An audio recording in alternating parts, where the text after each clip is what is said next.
Halo, assalamualaikum warahmatullahi wabarakatuh. Ketemu lagi dengan saya Dr. Wahyu Tri Asmara dari DRW Skincare Indonesia. Apa kabar sobat Skinners dimanapun berada? Pagi ini saya mau membahas sedikit tentang merkuri dan juga hidrokinon. Apakah kedua senyawa tersebut sama atau berbeda?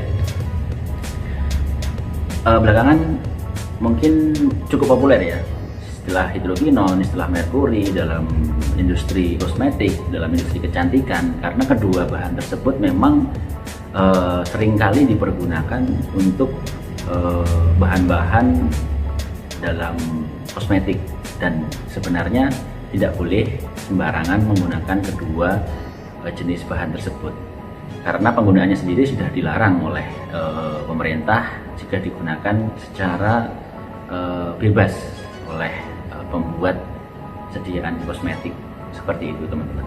Jadi harusnya bagaimana dok?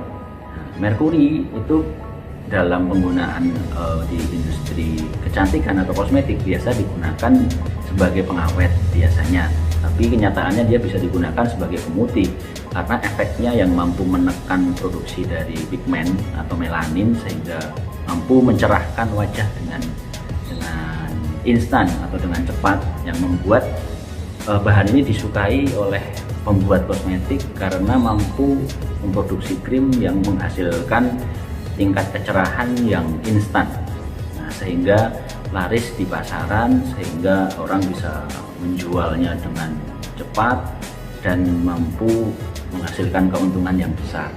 Namun imbasnya di kemudian hari justru malah merusak kulit, malah menghancurkan kulit. Bukannya jerawat atau flek hitam sembuh, namun justru semakin parah, begitu ya teman-teman ya. Karena sifat dari merkuri itu akan mengkorosi atau akan merusak lapisan barier atau perlindungan kulit, sehingga menimbulkan masalah-masalah di kemudian hari. Nah, bagaimana dengan hidrokinon? Apakah hidrokinon sama halnya dengan merkuri? Nah, hidrokinon itu berbeda ya teman-teman dengan merkuri. Sangat berbeda dan tidak ada sangkut pautnya sama sekali. Kalau merkuri tadi termasuk dalam apa ya, kategori logam ya teman-teman ya. Kalau hidrokinon itu di industri farmasi sendiri memang menjadi satu atau salah satu golden standard dalam mengobati flek hitam atau hiperpigmentasi. Jadi penggunaan hidrokinon di dunia medis atau di dunia kedokteran itu diperbolehkan dan merupakan justru golden standard atau lini pertama dalam mengatasi flek hitam atau hiperpigmentasi atau melasma seperti itu. Bekas luka, bekas jerawat, flek hitam karena kontrasepsi, hormonal, paparan sinar matahari, itu golden standard dalam mengobati kasus tersebut adalah menggunakan hidrokinon, teman-teman. Apa efeknya, apa efek sampingnya? Tentu dalam penggunaan obat, dalam penggunaan kosmetik sekalipun ada namanya efek samping ya teman-teman ya, ada namanya efek samping.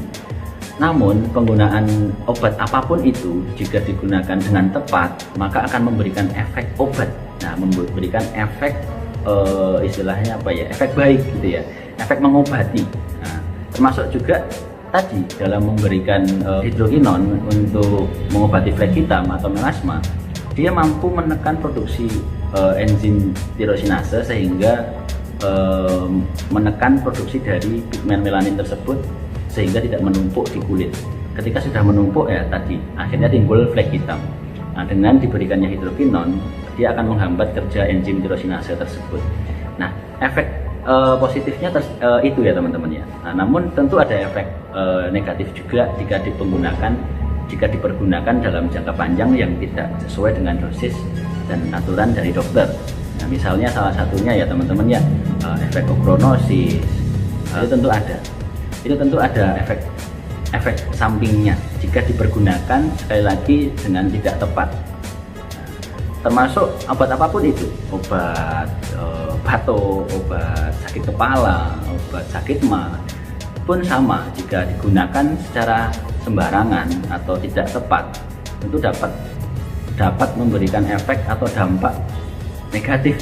Nah teman-teman, bahkan air putih ya, minum air putih jika teman-teman minumnya berlebihan, nah, tentu juga akan merusak ginjal begitu ya teman-teman ya. Walaupun kita disarankan untuk mengkonsumsi air putih 2 liter per hari, nah, bayangkan kalau teman-teman minum 10 liter ya, tentu selain jadi kembung, dia jadi sering ke belakang, juga ginjal aktivitasnya menjadi terbebani dan justru bisa menimbulkan kerusakan. Ya sama, obat pun demikian, kalau menggunakannya tepat, menggunakannya secara sesuai aturan, sesuai indikasi, dan sesuai dosis, ya tentu akan memberikan hasil atau efek yang baik untuk konsumen. Begitu ya teman-teman ya. Jadi kadang-kadang yang dimunculkan di masyarakat hanya efek sampingnya, hanya efek negatifnya. Nah, padahal obat-obatan golongan krim hidrokinon seperti itu dijual di apotek dan diresepkan oleh dokter-dokter spesialis kulit, dokter-dokter umum, dokter-dokter kecantikan, itu meresepkan sediaan-sediaan tersebut. Nah, akan tetapi yang digaung-gaungkan, yang hadirkan di masyarakat sebaliknya, justru kebanyakan efek sampingnya, justru kebanyakan efek negatifnya, sehingga orang jadi parno, seolah-olah kalau krim dokter atau krim racikan dari dokter itu berbahaya, tidak bagus. Bahkan ada yang sering menyebut krim dokter juga ada merkuri. Nah, saya kira dia menyebut seperti itu ketuker dengan hidrokinon. Nggak mungkin dokter itu memberikan krim mengandung merkuri, sangat tidak mungkin. Kalaupun mungkin, itu dokter sebenarnya bunuh diri, membahayakan dirinya sendiri. Nah begitu ya, karena memberikan merkuri sama aja memberikan sesuatu yang dilarang, dan tentu dia mempertaruhkan karirnya, mempertaruhkan profesinya sebagai dokter. Jadi saya kira tidak akan ada yang berani dokter dimanapun itu memberikan krim yang mengandung merkuri kepada konsumen atau pasiennya ya teman-teman ya. Jangan salah ini ya, jangan sampai kita salah persepsi seperti itu ya. Nah jadi tentu setiap dokter ingin memberikan yang terbaik ya untuk pasien, untuk konsumennya.